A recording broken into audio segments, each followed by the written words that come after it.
Hello everyone, मी doctor Saraswati Vibhute घेऊन आले आहे नवीन video. So let's heal naturally, live vibrantly. तर आजचा विषय आहे सायकोसोमॅटिक हेडेक. हा शब्द कधी ऐकलाय का? त्या लोकांनी नक्कीच ऐकला असेल ज्यांना वारंवार डोकेदुखी होते.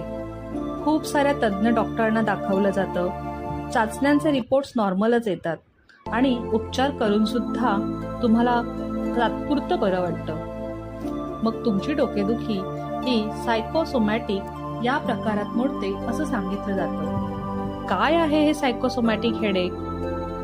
सायकोसोमॅटिक हेडेक म्हणजे मानसिक तणावामुळे निर्माण होणारी डोकेदुखी. म्हणजे हे दुखणं काल्पनिक असतं का हो? तर अजिबात नाही. खरं तर ही डोकेदुखी एक लक्षण आहे. तुमचं शरीर तुम्हाला ओरडून सांगतंय की बाबा रे, तू तणावाखाली आहेस. जेव्हा आपण तणावाखाली असतो ना, तेव्हा आपलं शरीर फ्लाइट ऑर फाईट मोड मध्ये जातं. यामुळे होतं काय की कपाळ, मान, जबडा येथील स्नायू आकुंचन पावतात, ते कडक होतात. तेथील रक्तप्रवाहात अडथळे निर्माण होतात. थोड्याफार प्रमाणात लॅक्टिक ऍसिड निर्माण होतं आणि सिरोटोनिनचं प्रमाण थोडं कमी होतं. या सगळ्यामुळे आपल्याला लो फील व्हायला लागतं, डोकेदुखी व्हायला लागते. यालाच मायग्रेन असं सुद्धा म्हणतो. मग अशी डोकेदुखी होत असेल तर काय करायचं? सगळ्यात आधी मनावरचा ताण कमी करा. मित्रमैत्रिणींशी बोला. बोलता येत नसेल तर डायरी लिहा. मनातल्या सगळ्या भावना बाहेर येऊ द्या. मनावरचा ताण कमी करा. तुमच्या स्ट्रेसचं कारण शोधून काढा, त्यावर उपाय शोधा. त्यातून बाहेर पडायला तुम्हाला काही होमिओपॅथिक औषधं मदत करू शकतात.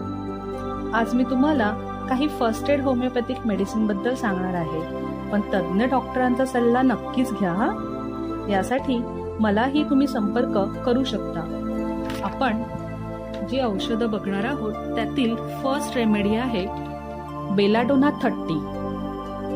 बेलाडोना 30 मध्ये ठणके मारून डोकेदुखी होते. आवाज, प्रकाश अजिबात सहन होत नाही. चेहरा लाल होतो आणि ही डोकेदुखी शक्यतो अचानक सुरू होते. अशा प्रकारची डोकेदुखी असेल तर बेलाडोना 30 तुम्हाला मदत करू शकते. पुढची मेडिसिन आहे नॅट्रम म्यूर 30. उन्हासोबत ही डोकेदुखी वाढत जाते. ऊन जसं जसं वाढतं तसं डोकेदुखी वाढते. सूर्य मावळल्यावर हळूहळू कमी होते. डोळ्यांवर खूप ताण येतो. एकटं राहावंसं वाटतं. अशी लक्षणं असतील तर तुम्हाला नॅट्रम म्यूर 30 ने मदत मिळू शकते. पुढची रेमेडी आहे नक्स वोमिका 30. अति चहा, अति कॉफीच्या सेवनामुळे किंवा अति स्पायसी खाल्ल्यामुळे, मेंटल स्ट्रेसमुळे किंवा अल्कोहोल हँगओव्हरमुळे ह्या प्रकारची डोकेदुखी सुरू होते. खूप चिडचिड होते.